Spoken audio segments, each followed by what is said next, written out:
Vamos a ir a la palabra, vamos a Mateo, de nuevo, capítulo 13, bienvenidos todos, y esperamos que esta mañana, como siempre, esté a la disposición de nuestra mente, de nuestro corazón, para poder alimentarnos, recibir ese alimento que Dios nos da.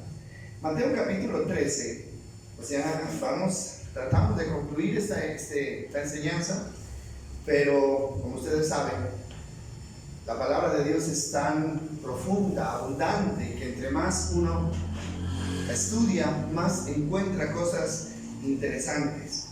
El versículo 24, ahí está esta es una serie de parábolas. Está la parábola del sembrador, está la parábola de la cizaña, está la parábola del reino, del tesoro escondido. Bueno, todo tiene un propósito. Entonces, esta es la parábola del trigo y la cizaña. Entonces, quiero que miremos algo muy importante en esta parte, y dice así: la siguiente es otra historia que contó Jesús. El reino del cielo es como un agricultor que sembró buena semilla en su campo. Versículo 25 dice: pero aquella noche, mientras los trabajadores dormían, vino su enemigo y sembró hierba mala entre el trigo y se escabulló. Veamos de nuevo, 24. La siguiente es otra historia que contó Jesús.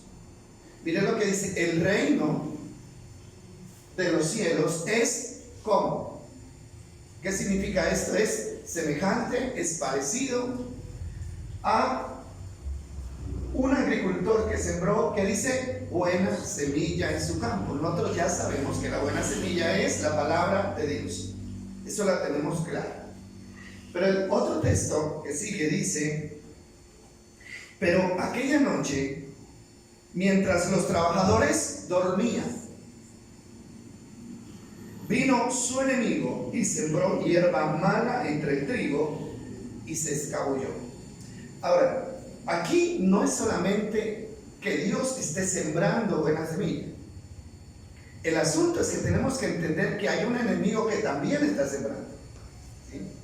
También está sembrando. Entonces, la parábola de la cizaña fue escrita para enseñarnos que así como Dios quiere sembrar buena semilla en nosotros, también hay un enemigo que quiere sembrar mala semilla en nosotros.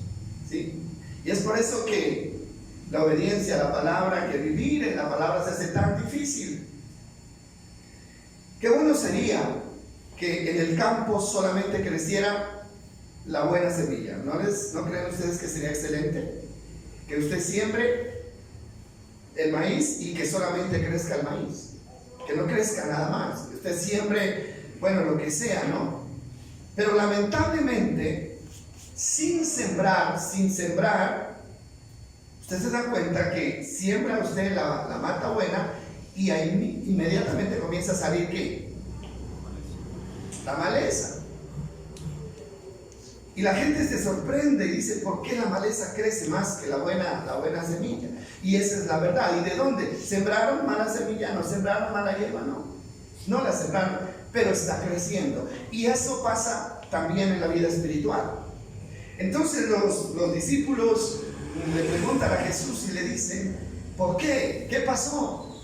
Si nosotros sembramos buena semilla, entonces ¿de dónde salió la mala hierba? Y la respuesta de Jesús es que hay un enemigo que se está encargando de sembrar mala semilla. Esta enseñanza se puede aplicar a tres áreas diferentes, porque si usted mira, ahí mismo está escrita la explicación de la parábola. Y Jesús lo enfoca, ¿no? Primero en que el campo puede ser el mundo, dice. El mundo en general. Pero también puede ser la iglesia. Pero también puede ser la mente y el corazón de cada uno de nosotros como creyentes. Y a mí me gustaría que hoy analicemos esta enseñanza aplicándolo a lo personal, a la vida personal. Cómo Dios siembra la buena palabra en su mente, en su corazón, pero cómo es que luego encontramos malas acciones en nuestra vida. ¿Por qué hay malos pensamientos? ¿Por qué hay malas palabras? ¿Por qué hay malas acciones? Entonces, eso es lo que tratamos de entender por qué. Bueno, como creyentes, no solamente estamos expuestos y abiertos a recibir la buena palabra, que es la palabra de Dios, sino que también estamos expuestos a la palabra mala o a la mala influencia, a la influencia negativa que viene de Satanás. ¿Quién es el enemigo ahí? La Biblia siempre identifica a Satanás como el enemigo, el contrario de Dios, ¿no? O sea, Dios crea y el enemigo trata ¿de qué? De destruir. Siempre buscando dañar la creación de Dios. Entonces, eso es lo que nosotros vamos a mirar. El versículo 25, ya lo leímos, dice, aquella noche mientras ellos, ¿qué dice? Dormían. Ustedes saben que la Biblia habla acerca de lo malo que puede, lo perjudicial que puede ser el sueño espiritual en la vida de un creyente. Las 5 vírgenes que se quedaron, ¿recuerdan ustedes la parábola de las 10 vírgenes? Las 5 que se quedaron, ¿por qué se quedaron? Porque se durmieron, ¿sí? Se durmieron, por eso se quedaron, ¿no? Y el apóstol Pablo le dice a los creyentes, despiértense los que están dormidos y levántense, dice, para que Cristo los alumbre. O sea que el sueño es malo. El sueño espiritual es malo porque el sueño es aprovechado por el enemigo para sembrar lo contrario a lo que Dios ha sembrado en nuestras vidas. Entonces tenemos que sacudirnos de ese sueño. Bueno, entonces vamos a mirar que esta es una estrategia del enemigo. El enemigo siempre está ahí para dañar los planes de Dios, para destruir lo que Dios ha creado. Y esto de sembrar cizaña es una estrategia para echar a perder la palabra de Dios. ¿Qué es lo que echa a perder la buena semilla? ¿Qué lo echa a perder? La maleza, ¿no? Si usted no limpia el cultivo de la maleza, si no quita la maleza, entonces la buena semilla se pierde. Hay que estar pendiente, hay que estar con los ojos abiertos. Hay personas que siembran la semilla y la dejan botada, ¿cierto? Cuando van a ver qué pasó, la maleza se la comieron, porque se durmieron, ¿sí? Entonces hay que estar pendiente, porque esta es una estrategia del enemigo. Si el enemigo logra que en nuestra mente y en nuestro corazón entre cizaña, entre mala hierba, entonces habrá logrado anular la palabra y no habrá ningún tipo de provecho. Si hay alguien interesado en que la palabra no produzca efecto, es el enemigo. Él no quiere que la palabra de Dios produzca efecto, porque él sabe que cuando la palabra de Dios hace efecto es cuando la persona crece y da buen fruto. Él sabe eso y trata de evitarlo, y esta estrategia le ha funcionado. ¿Ustedes creen eso? Le ha funcionado. Esta estrategia le ha funcionado, ¿sí? El enemigo no pretende que nosotros renunciemos a la fe, no. Él no está pretendiendo que usted se vuelva ateo, no, él nunca lo va a tentar por ese lado. Lo que el enemigo busca es echar a perder la palabra que Dios ha sembrado en nuestras vidas. Bueno,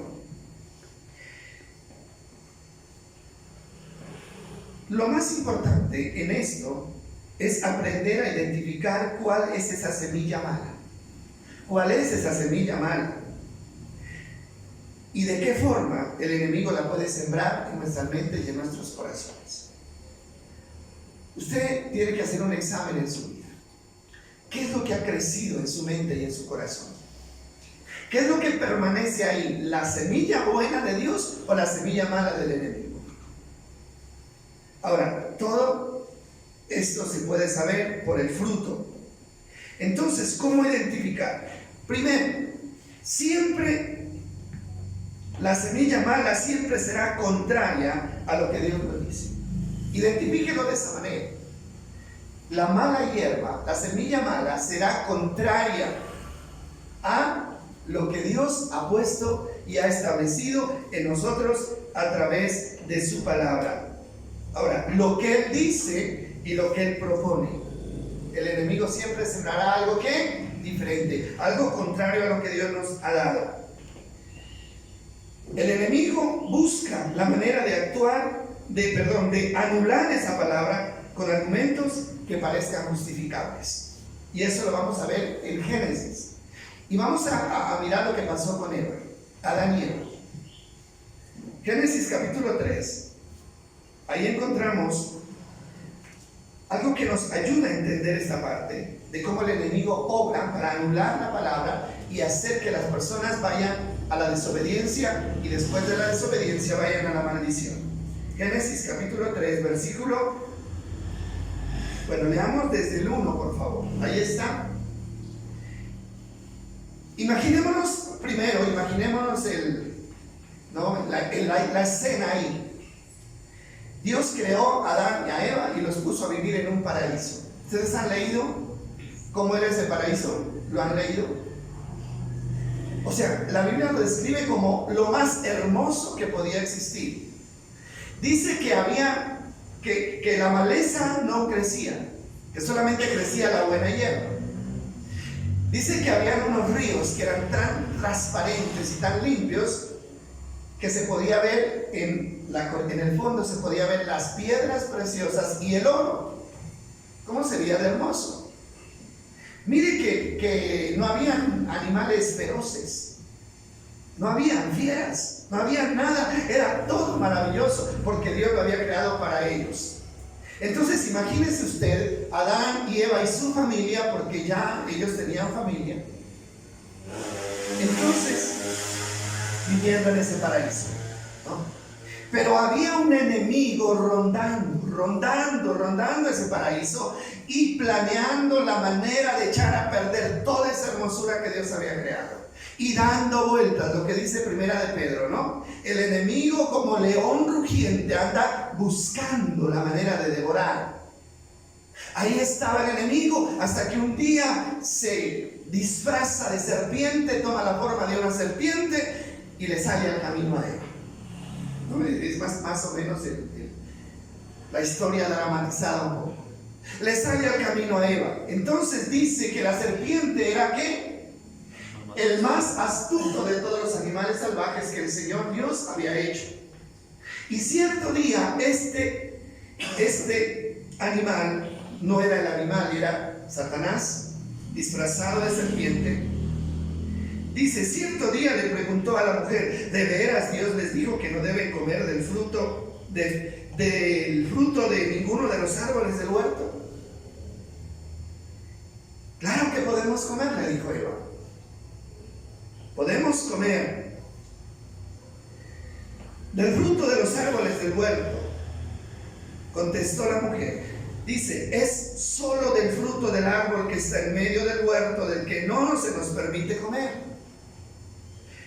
Dios dijo, no deben comerlo, ni siquiera tocarlo. Si lo hacen, ¿qué va a pasar? Y van a morir. Mire Satanás, ahí está la astucia del enemigo. Satanás les dice, no morirá. ¿Qué estaba haciendo Satanás? Ya estaba contrariando la palabra de Dios. No morirá, respondió la serpiente a la mujer. Dios sabe que en cuanto coman del fruto les serán abiertos los ojos y serán como Dios, con el conocimiento del bien y del mal. La mujer quedó convencida, vio que el árbol era hermoso y su fruto parecía delicioso y quiso la sabiduría que le daría. Así que tomó del fruto y lo comió. Después le dio un poco a su esposo que estaba con ella y él también comió. Ahora, ustedes ya saben lo que pasó después. ¿Qué pasó con ese paraíso hermoso?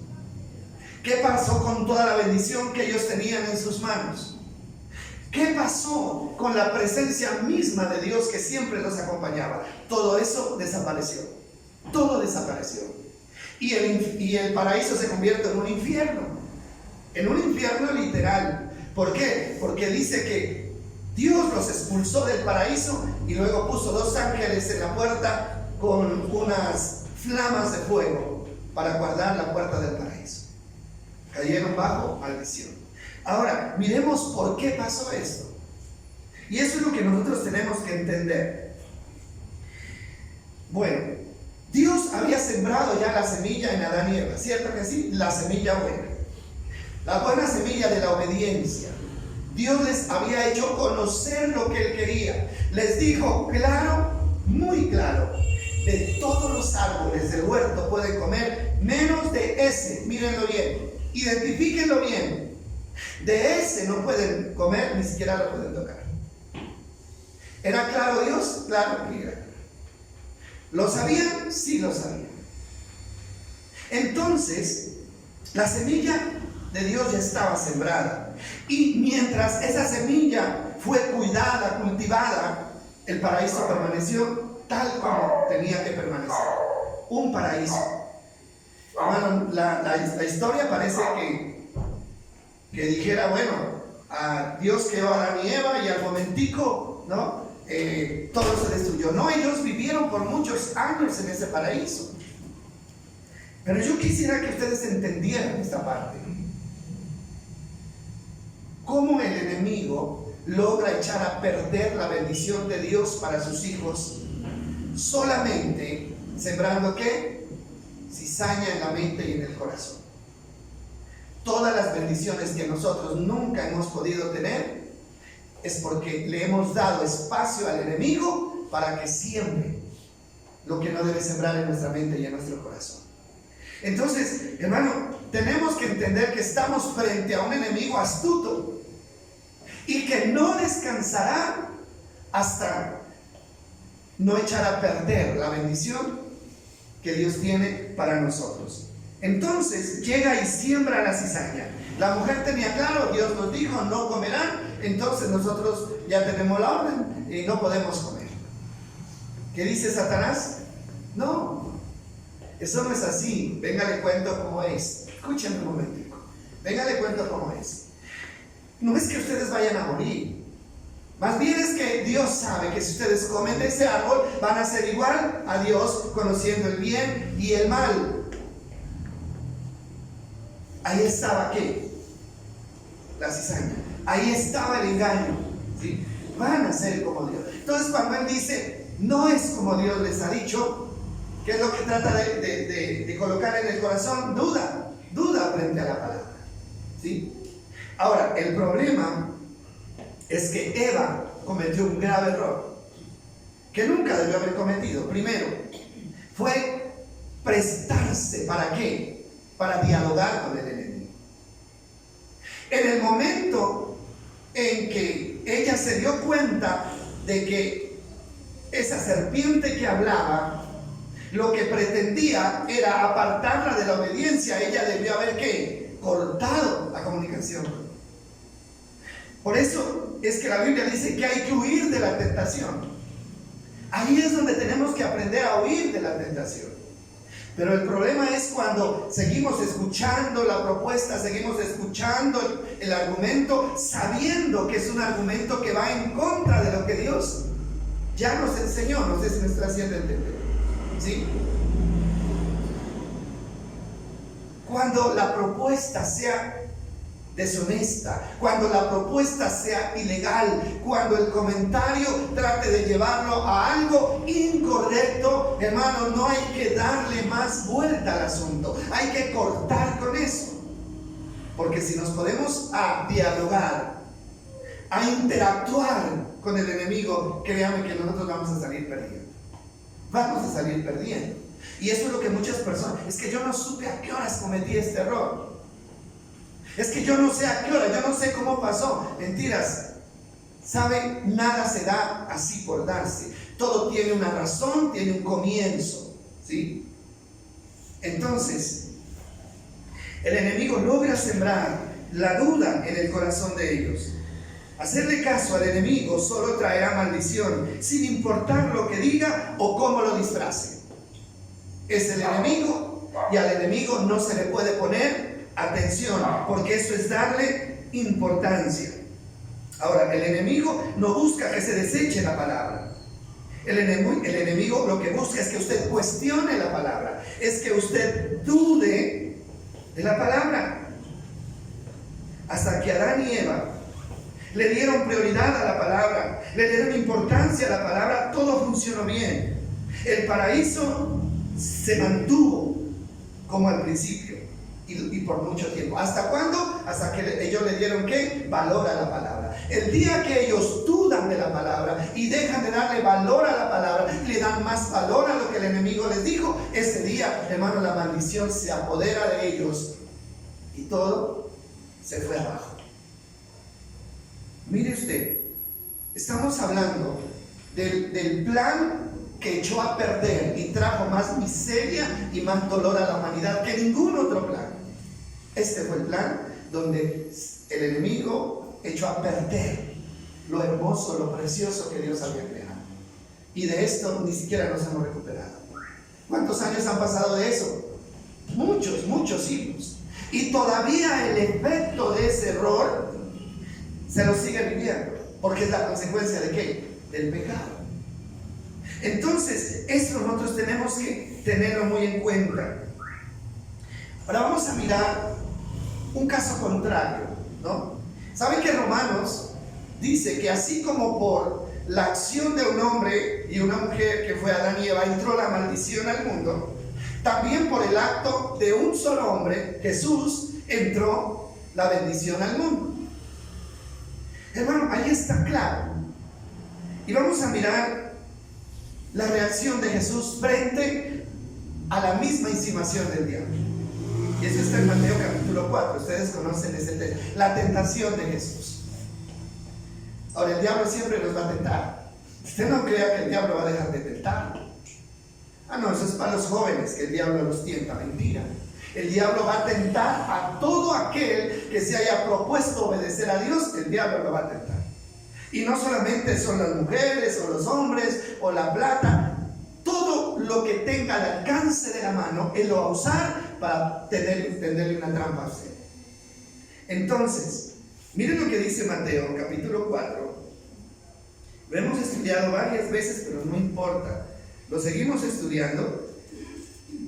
Y tiene que ver con la tentación de Jesús.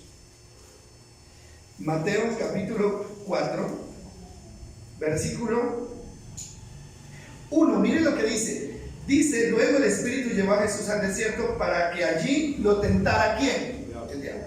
¿Es necesario que seamos tentados? Claro que es necesario.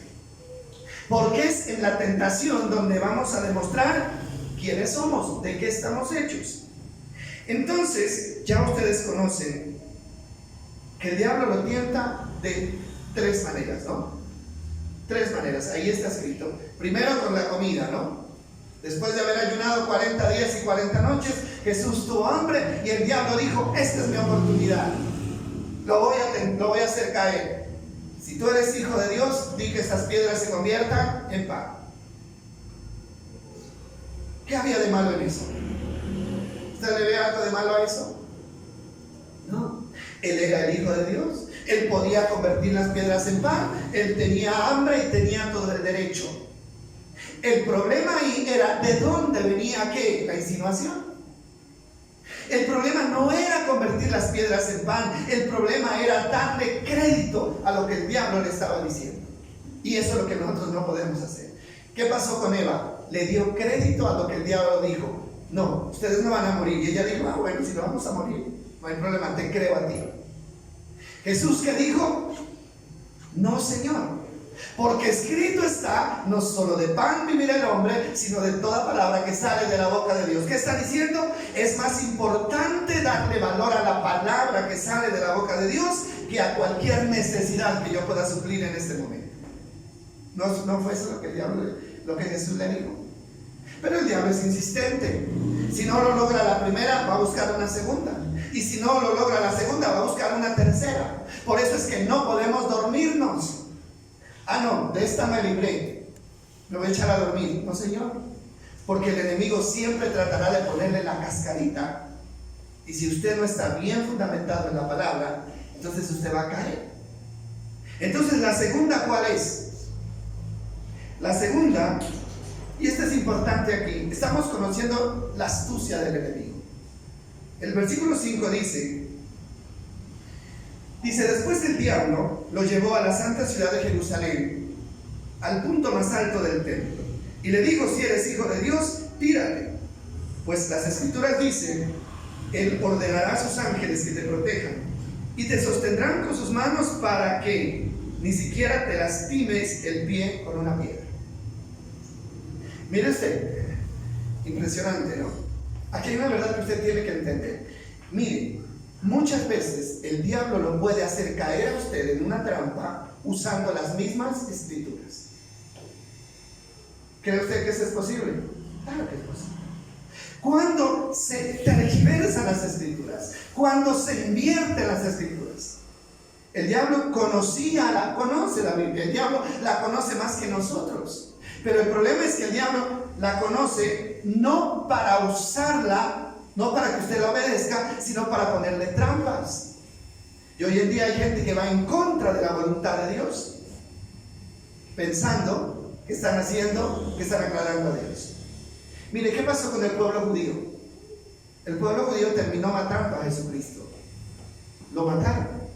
Pero, ¿por qué lo mataron? Porque el enemigo sembró una mentira en ellos e hizo ver al Hijo de Dios como si fuera hijo del diablo. Y a Jesús lo crucificaron porque dijeron: este tiene un demonio, este es un blasfemo. ¿Quién les hizo ver eso? El enemigo que tenía cegado el entendimiento. Y para agradar a Dios, supuestamente mataron al Hijo de Dios. Entonces tenemos que tener mucho cuidado, porque hay gente que dice: es que yo me sé la Biblia, es que yo leo todos los días la Biblia. Tenga cuidado, porque si no hay revelación de Dios para su vida, hasta la misma Biblia se puede convertir en un riesgo para que le llevemos la contraria a Dios. Entonces dice, listo, tírate de allá, tírate.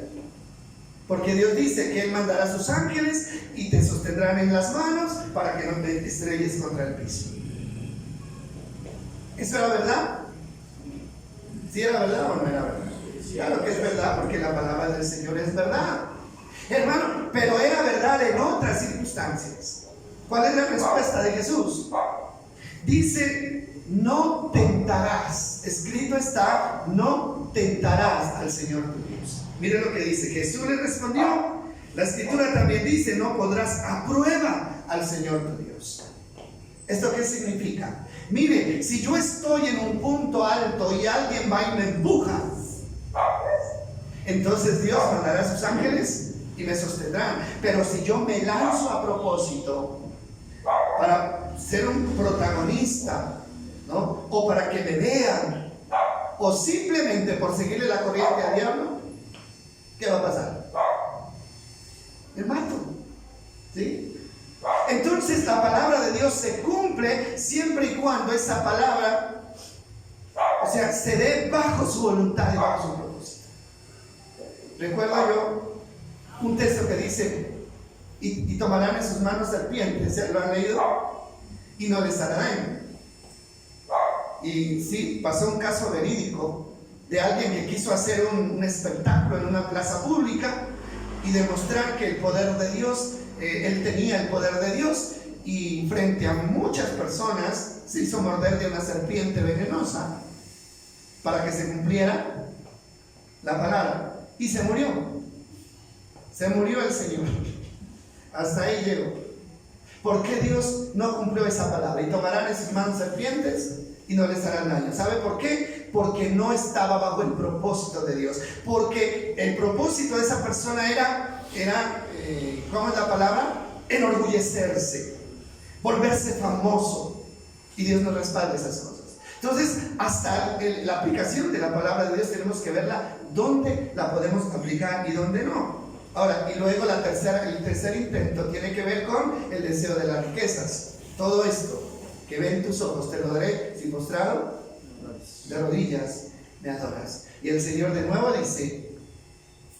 dice, escrito está: solo al Señor tu Dios adorarás y solo a Él servirás. Dice, y el diablo se fue y vinieron ángeles, ¿y qué? Y le servían. ¿Ustedes ven la diferencia entre Eva y Jesús? ¿Cuál es la diferencia? Es la obediencia. La diferencia entre la maldición y la bendición, la diferencia entre que usted sea bendición para su familia o sea maldición para su familia. La diferencia está en obedecer o en desobedecer. Mire, esas dos palabras tienen que estar claras ahí: maldición o bendición. Jesús fue bendición, y fue bendición para el mundo entero. Trajo bendición y salvación para el mundo entero, mientras que Eva trajo ¿qué? Maldición para el mundo entero. Es la obediencia, ¿sí? Ahora, el enemigo, mis amados, tiene astucia para engañarnos. Y él va a venir y se va a presentar como el amigo, ¿sí? Como el hermano. Él se va a presentar, ¿no?, de diferentes maneras, y como el amigo se va a presentar: no, tranquilo, no te preocupes, hagámoslo, nadie se va a dar cuenta. Eso no es malo, es que ustedes son exagerados también, ¿sí? Listo, hagámoslo. Y si usted contempla la posibilidad y sigue escuchando lo que no debe escuchar, va a caer. Ya se dejó envolver por el enemigo. Entonces, es huir de la tentación. Es huir de la tentación. Huir. ¿Usted sabe qué es huir? El que corre gana, dice por ahí, ¿no? No me puedo poner yo a contemplar. A ver, dígame más. A ver, solamente lo voy a escuchar. ¿Para qué va a escuchar si usted sabe que comenzaron mal? ¿Sí? Y que por ahí no lo van a llevar a nada bueno, absolutamente bueno. El enemigo lo que hace es que las personas cuestionen la palabra y que la pongan en duda, ¿sí? Él hizo que Eva cuestionara esa palabra. Cuando se pone en duda la palabra, esa palabra pierde el valor, y la promesa se vuelve vana. Eso es verdad. Mire, cuando usted tiene una imagen buena de alguien, una buena imagen, bonita de alguien, para usted es una persona excelente, y de pronto llega alguien y empieza a hablarle mal de esa persona, ¿sí? No, mire que esa persona es esto, que esa persona es lo otro, que esa persona es lo otro. ¿Qué pasa con la imagen que usted ha tenido de esa persona? ¿Se empieza a qué? A deteriorar, ¿cierto? Se empieza a deteriorar. Entonces lo mismo pasa con la palabra. Si nosotros le permitimos al enemigo que ponga dudas respecto a la palabra, esa palabra se deteriora y usted ya no va a poder creerle a Dios como debe creerle para que se haga realidad esa palabra en su vida. Y entonces ese es el asunto. Mire, la palabra de Dios no se cumple no porque Dios sea incapaz de cumplir esa palabra, sino porque yo soy incapaz de creer en esa palabra. El enemigo no le va a decir queme la Biblia, no le va a decir queme la Biblia, ni le va a venir a hablar mal de la Biblia. El enemigo simplemente va a hacer que usted deje de creer en la palabra, deje de darle el valor que la palabra tiene. Por ahí teníamos otro texto de Hechos. Miremos ¿cuál es el riesgo de todo esto? Y recuerde, la tragedia del mundo comienza con esta acción del enemigo, pero el enemigo no tiene la culpa. ¿O sí? ¿Qué dicen ustedes? ¿El enemigo tiene la culpa? No. Mire, si nosotros no tuviéramos palabra de Dios, listo, el enemigo tiene la culpa, tiene todas las... Pero usted tiene la palabra, tiene con qué defenderse. Jesús se defendió ¿con qué? La palabra. Usted tiene con qué defenderse. Entonces, si no se defiende, no es culpa del diablo. Hermano, usted tiene que saber que el diablo existe para hacer daño. Para eso existe el diablo. Y él no va a tener consideración con usted. Entonces, lo que dice Hechos, dice el apóstol Pablo, el apóstol Pablo o Pedro, sé que después de mi salida, dice el apóstol, vendrán en medio de ustedes falsos maestros como lobos rapaces y no perdonarán el rebaño. Y mire lo que dice el texto siguiente. Incluso algunos hombres de sus propios grupos se levantarán y distorsionarán la verdad para poder juntar seguidores. ¿Qué estamos diciendo acá? El apóstol dice, habla del engaño de Satanás. ¿sí? Y a veces nosotros no somos conscientes de eso, como que estamos dormiditos debajo de ¿qué? De los laureles. Todo está bien, todo gloria a Dios, aleluya. Hermanos, sin darnos cuenta de que hay un enemigo que no se duerme, sino que siempre está tratando. Ahora, ¿qué dice él? Después de que yo me vaya, dice, vendrán engañadores como lobos rapaces que no perdonarán a quienes, al rebaño. Y miren lo que dice aquí, incluso de entre sus mismos grupos se levantarán, dice, los que distorsionan la verdad para poder juntar seguidores. Jesús lo dijo, en los últimos tiempos el engaño se va a multiplicar. ¿De parte de quién viene el engaño? De parte del enemigo. Hermano, y créame esto, el enemigo jamás va a venir a tratar de sacarlo de la iglesia para que usted se vuelva ateo, ¿no? El enemigo siempre lo que va a hacer es hacer que usted dude de la palabra, que usted no le dé valor a la palabra, que usted cuestione y que rechace la palabra. Y con eso tiene, ¿para qué? Para que usted jamás dé fruto, para que usted no crezca, ni madure, ni dé fruto, porque es maleza que el enemigo siembra en la mente y en el corazón. Eso lo dijo Jesús. Eso lo dijo Jesús en Mateo. Y en los postreros tiempos vendrán muchos engañadores, dice, y a muchos engañarán. Entonces, ¿qué nos deja esta enseñanza a nosotros? Esta enseñanza nos lleva, mis amados, a darle valor a la palabra.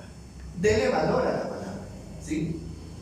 Y no dejen que nadie así venga disfrazado como ángel de luz, porque así dice la escritura, ¿no?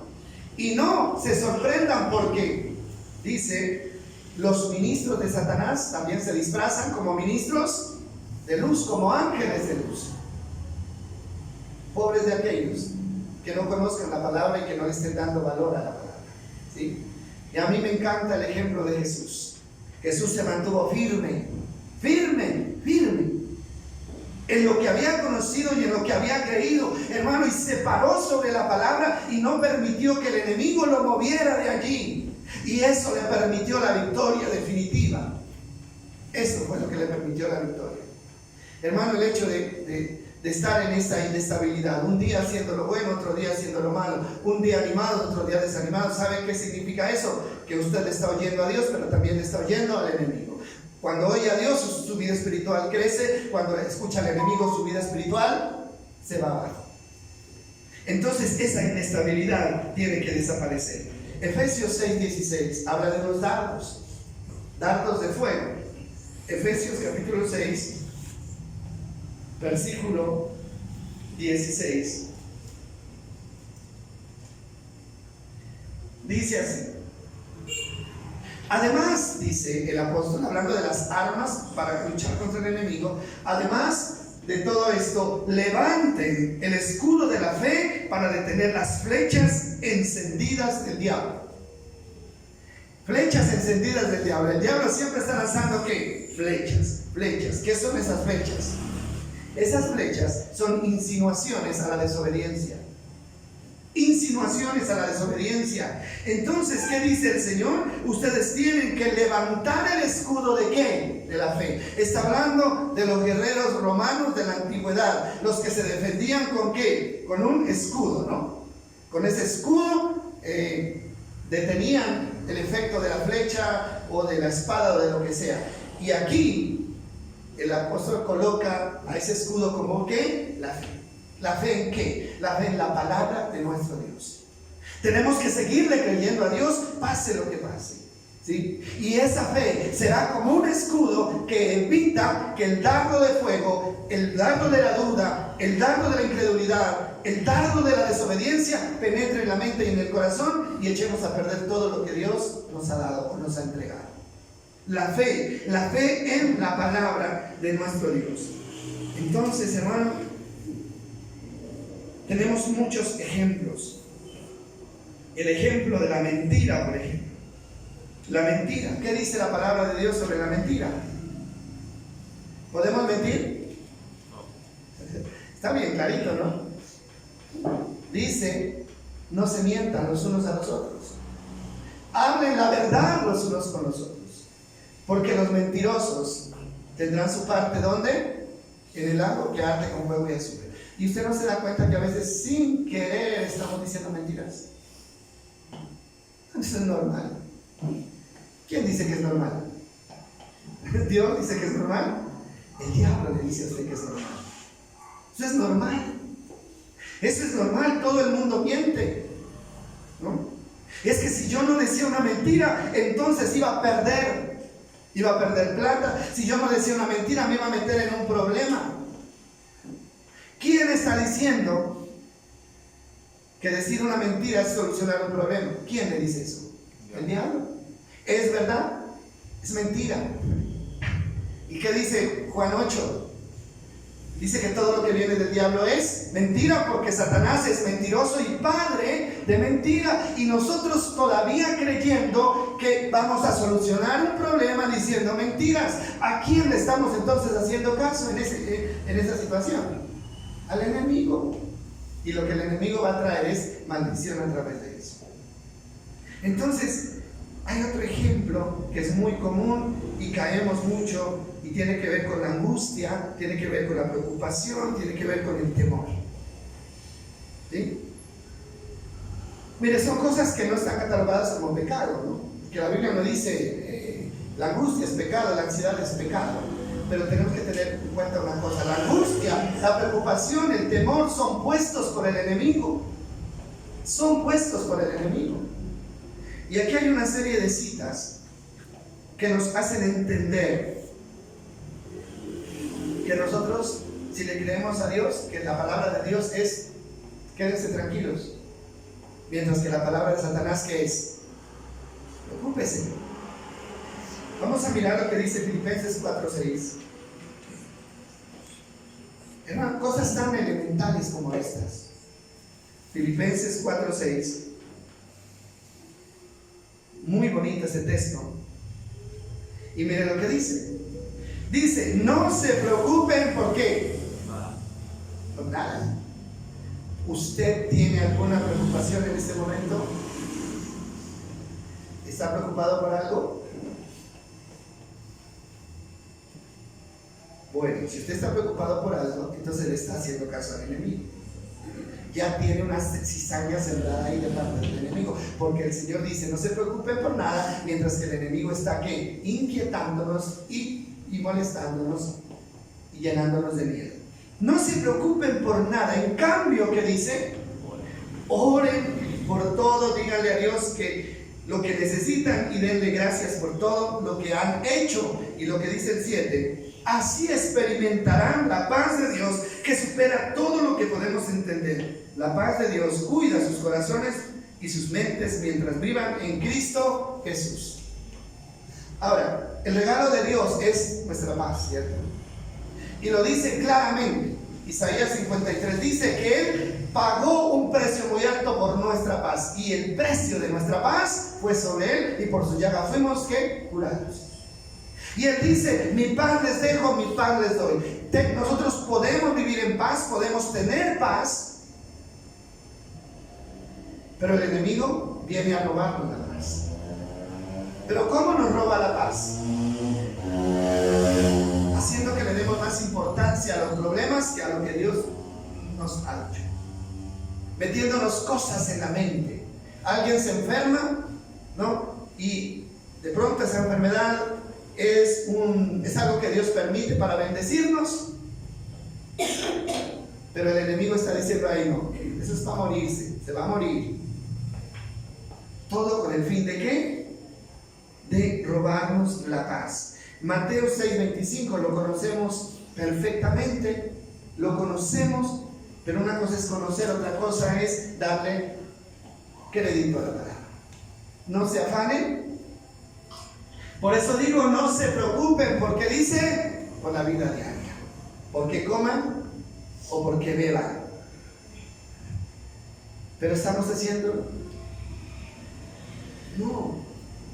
O sea, aún los comentarios que hacemos son comentarios que muestran que no le estamos dando credibilidad a esa palabra, ¿sí? Cierto que estamos viviendo una situación difícil económicamente hablando, estamos viviendo una situación difícil, Pero el Señor dice, ustedes no se preocupen, me tienen a mí, yo voy a responder por ustedes porque yo soy su papá. No se preocupen. Pero el enemigo, ¿qué dice? No va a haber comida, todo va a seguir subiendo, no, nos vamos a morir de hambre, no va a haber qué comer. Todo con el fin de que esa paz que Dios nos regaló se vaya de nuestra vida. Primera de Pedro 5:7. Primera de Pedro 5:7 dice: por todas, pongan todas sus preocupaciones y ansiedades en las manos de Dios, porque Él cuida ¿de quién? De ustedes. Él cuida ¿de quién? De nosotros. Ahora, ¿creemos que Dios cuida de nosotros? Pues si creyéramos, estaríamos ¿qué? Sin preocupaciones y sin angustias. Ahora, yo creo que aquí mismo puede haber alguna persona diciendo, no, pues que yo no puedo.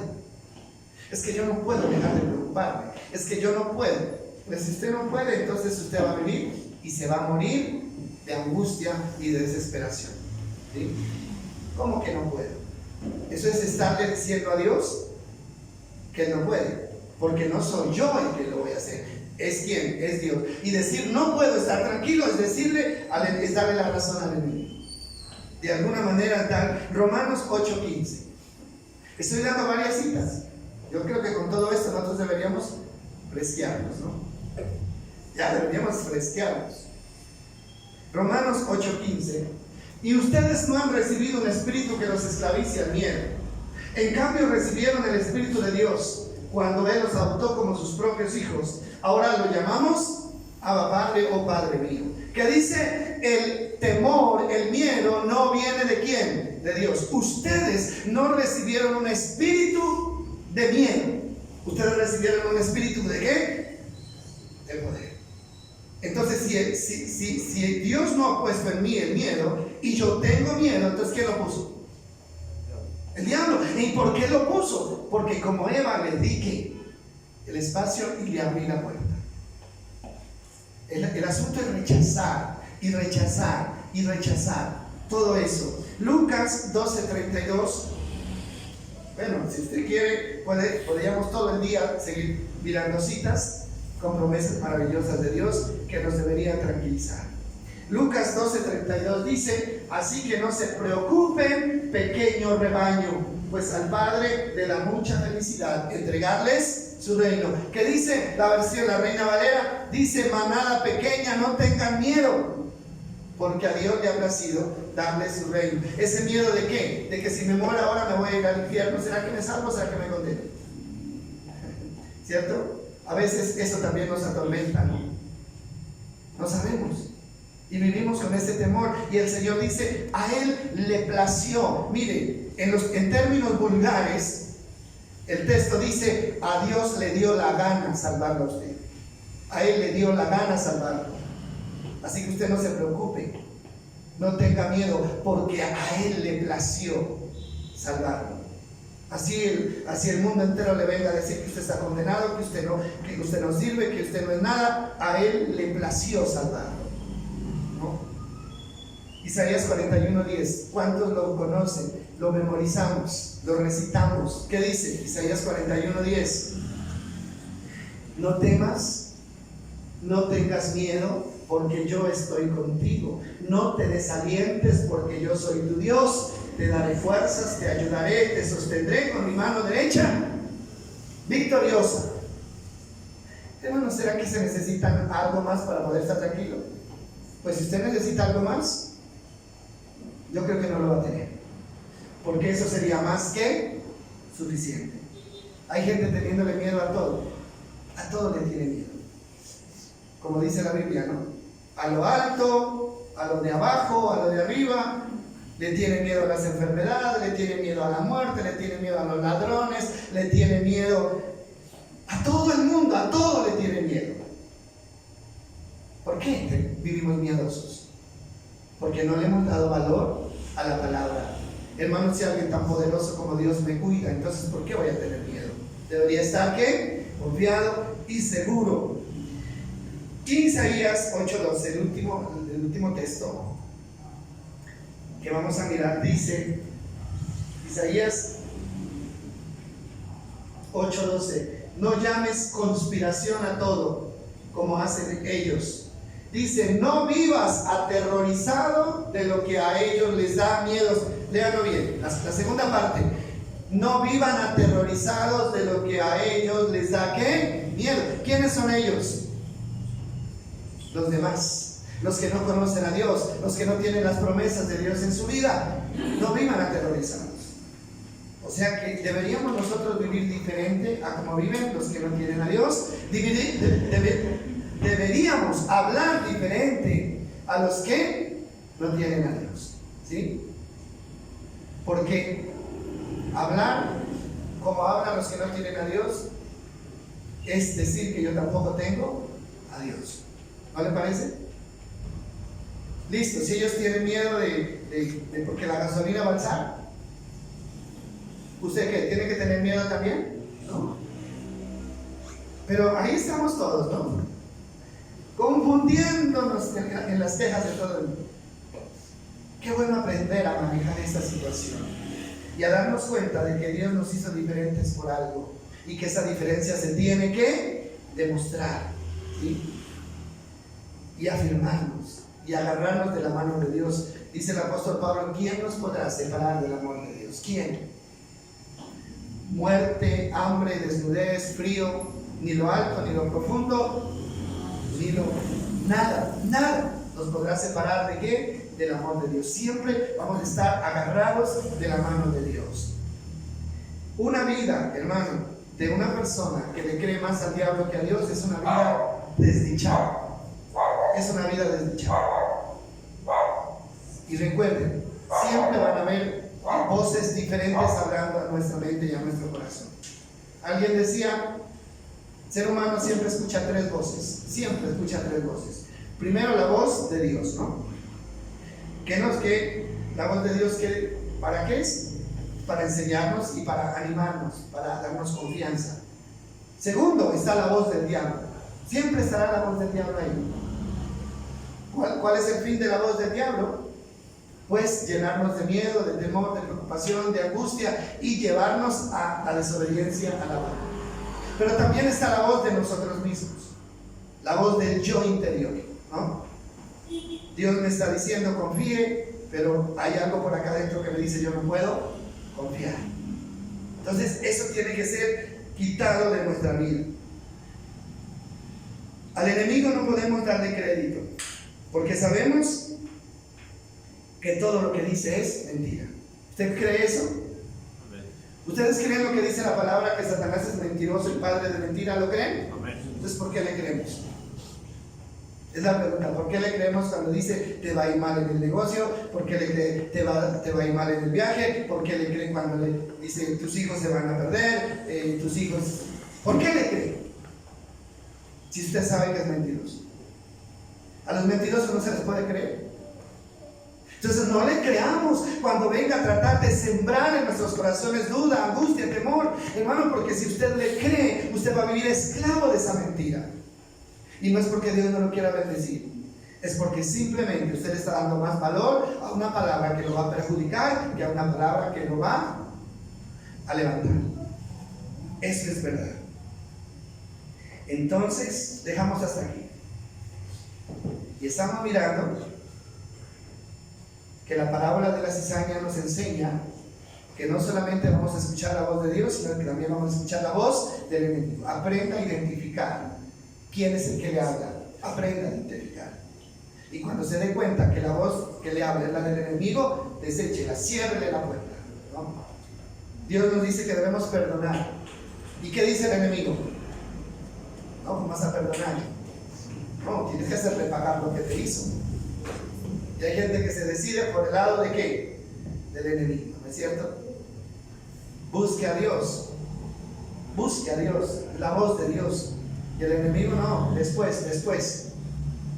Entonces, hay que tener sabiduría. Y Dios nos da al Espíritu Santo para que nosotros seamos sabios. Mientras usted le dé valor a la palabra, usted va a seguir creciendo y va a dar buen fruto. Pero el día que usted deje de darle valor a la palabra y le dé valor a la insinuación del enemigo, ese día la maldición va a llegar a su vida como llegó a la vida de Adán y Eva. Yo creo que esto es claro, ¿verdad? Que Dios nos bendiga entonces. Démosle gracias a Dios por esa bendita palabra. Señor, gracias por tu palabra. Tu palabra es vida, Señor. Tu palabra es vida. Tu palabra es bendición, tu palabra es salud, tu palabra es tranquilidad, tu palabra es paz y es gozo. Tu palabra es todo lo que nosotros necesitamos y lo que nosotros anhelamos.